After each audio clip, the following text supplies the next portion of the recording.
F1 looks like it's going in a totally new direction.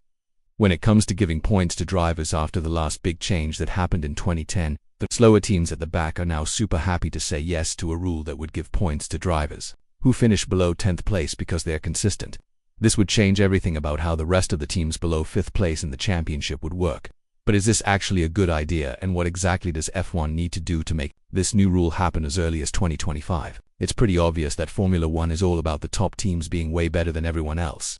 And just because we have slower teams on the track doesn't mean they don't have any reason to fight with the other drivers. For example, we saw Williams jump from 10th place to 7th place when comparing 2022 to 2023, which let them get $30 million more in prize money. But now that the team has gotten worse, they're more likely to hope for a driver having one amazing race where he'll score most of the points for that whole season now, so they don't have to hope for this and can instead focus on finishing in the lower point spots.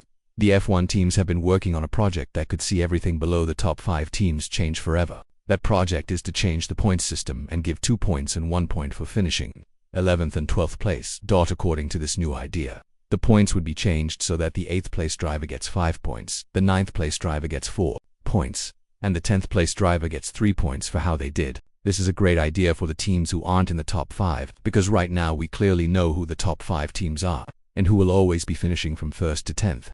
If there aren't any big surprises like cars breaking down or crashes. This, however, ruins the point of fighting for 6th place, because it seems like whichever team gets the most lucky in this area will benefit from the top teams having problems. Even though to finish 11th and 12th, you'll still need to be consistent and have some powerful car improvements weekend after weekend. The question that needs to be answered is whether this move would make the sport stronger or weaker, because it's changing its own rules just because there are 5 teams that couldn't catch up with the rest of the field. Of course, expecting that we can see a driver from Kicksauber fight with Red Bull or Ferrari is definitely silly, because even with the rules about how much money teams can spend, the small teams don't have enough money to invest to make their cars look and work like the top teams. One of the main problems here is the technical staff as well. Teams like Alpine and Williams would be much less appealing for a top-quality engineer compared to teams like Ferrari, Mercedes, or Red Bull. But that doesn't mean we should just forget about these slower teams and hope for a crash at the front, so that we can see Haas or Racing Bulls score 1 or 2 points and then praise them for being consistent by finishing 11th or 12th. However, it's worth saying that ever since 1990, there have been only 4 times when the point system has been changed. But now that the show has gotten its biggest popularity with so many races on the calendar, this point system is something that would be very much welcomed by the fans and teams. And it does seem like this rule will happen as early as 2025, mostly because there isn't that big of a requirement that needs to be met for us to see this becoming real. According to the latest reports, if 5 teams vote yes for this change, then it's going to be put into the sport. And given the fact that there are already 5 teams who are always finishing around 11th and 12th place, Kicksauber, Racing Bulls, Haas, Williams, and Alpine, it would be safe to think that this can be the new reality of the sport unless the top teams in F1 decided to block this move.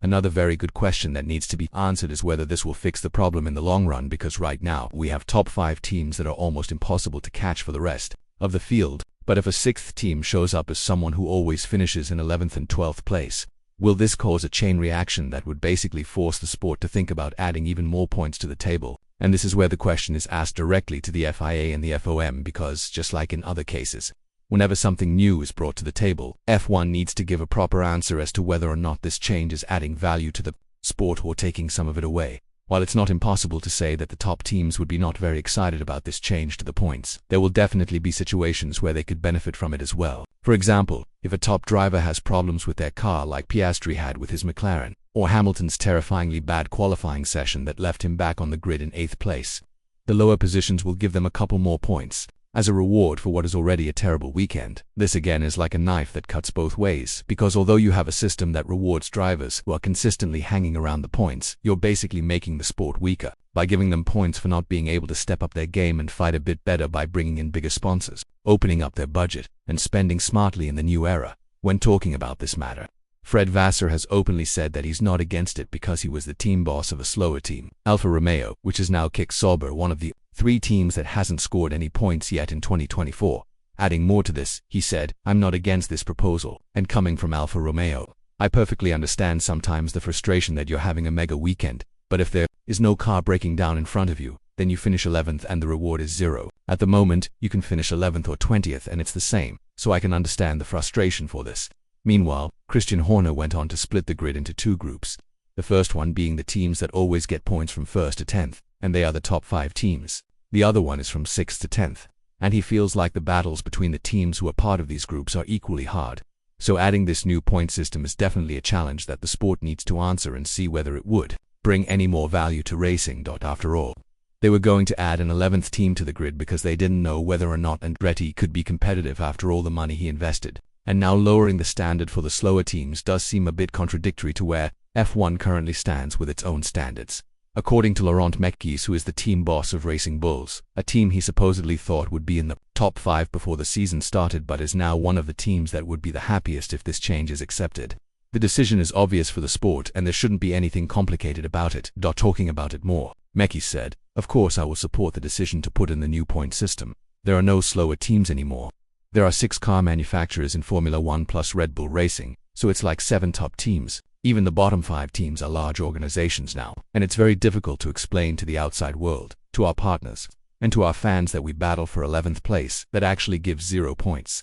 If you look at how competitive the top 5 teams are and how reliable the cars are, it means that most of the race you're battling theoretically for 0 points, and we don't think this is right. We also think it's more fair because if you score points up until 12th place, you will avoid the effect where if something completely amazing happens and somebody scores a 5th or 4th place in the rain, it means the other guys can stay home for 10 races. Well, this is definitely a good argument, and although it seems like a bit of an unfair system to lower the point system, a simple 4th or 5th place finish from a bottom team could be more than 90% of the total points that the team would have scored for that whole season, and it definitely means that the rest of the teams can sit at home and not even participate in the rest of the races.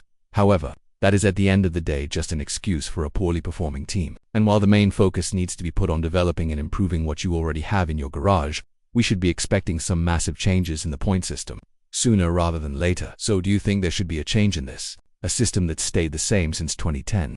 Let us know in the comments down below.